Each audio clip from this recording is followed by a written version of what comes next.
کل تو مزدور جہاں کام کرتا ہے 10 روپے کا کام کرتا ہے تو 20 روپے کا نقصان کر کے آتا ہے جان بوجھ کر. یہ حرام خوری نہیں؟ وہیں سے بچے پالنا، وہیں سے اپنا پیٹ پالنا اور وہیں مالک کا نقصان کرنا. پھر ساری دنیا کو شکایت ہے جی برکت نہیں رہی، رحمت نہیں رہی، سکون نہیں رہا، نئی نئی بیماریاں آ گئی. ارے جب پیٹ میں ہر وقت سور جائے گا تو حرام کے بیماریاں کیسے نہیں پیدا ہوں گی؟ کبھی اس کا حق پیٹ میں جا رہا ہے، کبھی اس کا حق گیا، کبھی اس کا مال گیا، کبھی یہ ہوا. سکون کیسے آئے گا؟ یہ نبی کا سسر صدیق اکبر، نبی کا پہلا خلیفہ، نبی کا جانشین، مسجد نبوی کا امام، گھر والی سے بادشاہ ہوتے ہوئے پوچھتا ہے میرے گھر میں میٹھا کھانا پکنے کے پیسے نہیں، طاقت نہیں، تو کہاں سے لائی؟ ہم نے کہا حضرت بچے کئی دن سے کہتے تھے امی میٹھا تو کھانا پکا دے ایک دن. امی میں نے تھوڑا تھوڑی آٹے کی چٹکی روز بچائی، کئی دن میں نے آٹا بچایا، گزارا کیا. وہ آٹا بیچ کر تھوڑی سی چربی منگائی، تھوڑا سا میٹھا منگایا، بچوں کے لیے بنایا تھا، آپ کو بھی دے دیا. فرمایا کاغذ لاؤ. اسی وقت بیت المال کو لکھ بھیجا ابو بکر کے یہاں اس سے کم آٹے میں گزارا ہو سکتا ہے، اتنا آٹا کم کر دیا جائے.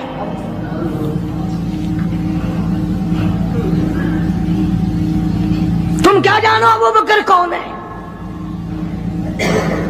کبھی کسی بوڑھی نے، کبھی کسی بہو نے، کبھی کسی نے دھی نے کہا کہ آؤ آج ابو بکر صدیق کی نیاز پکاتے ہیں.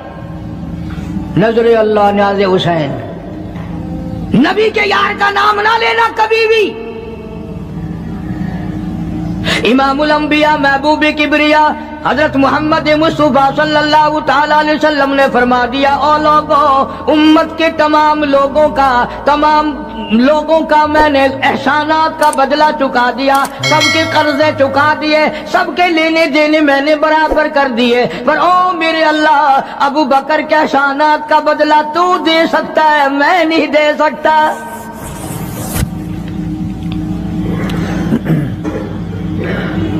سارا گھرانہ بڑا عجیب ہے، گھر کا گھر بڑا عجیب ہے. ہجرت فرما کر تشریف لے گئے نبی کریم سب کا جو صلی اللہ علیہ وسلم کی ذات اقدس کے ساتھ تشریف لے گئے.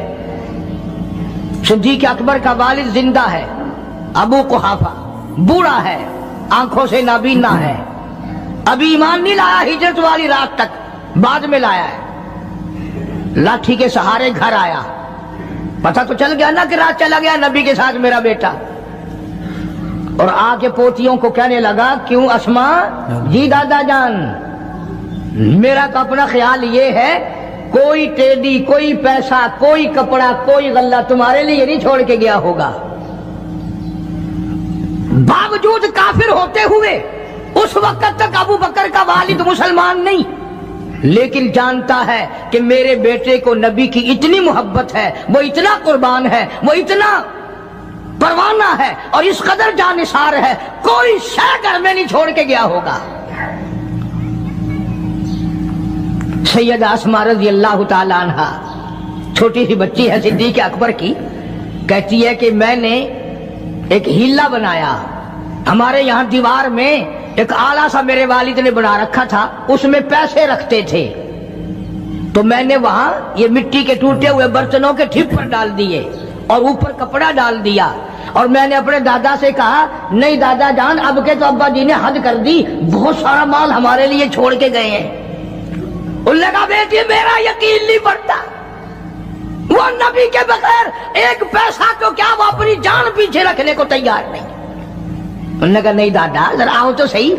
کہتی ہیں کہ میں نے اپنے دادا کا یوں ہاتھ پکڑ کے، دکھتا تو تھا نہیں، اس کپڑے کے اوپر پھیر دیا کہ دیکھیے یہ آلہ ہے نا، یہ تاک ڈالا کہ سب بھرا پڑا ہے. یہ کہنے لگا اچھا بہت اچھا کیا، تمہارا گزارا ہو جائے گا. مجھے بڑا فکر تھا، مجھے بہت پریشانی تھی، اب میں بے فکرہ ہو گیا کہ تمہارے لیے تمہارا ابا کھانے پینے کے لیے تو چھوڑ گیا. سیدہ اسماء کہتی ہیں حالانکہ جس وقت میں نے یہ کارروائی کر کے دکھائی ہم 2 دن کے بھوکے تھے.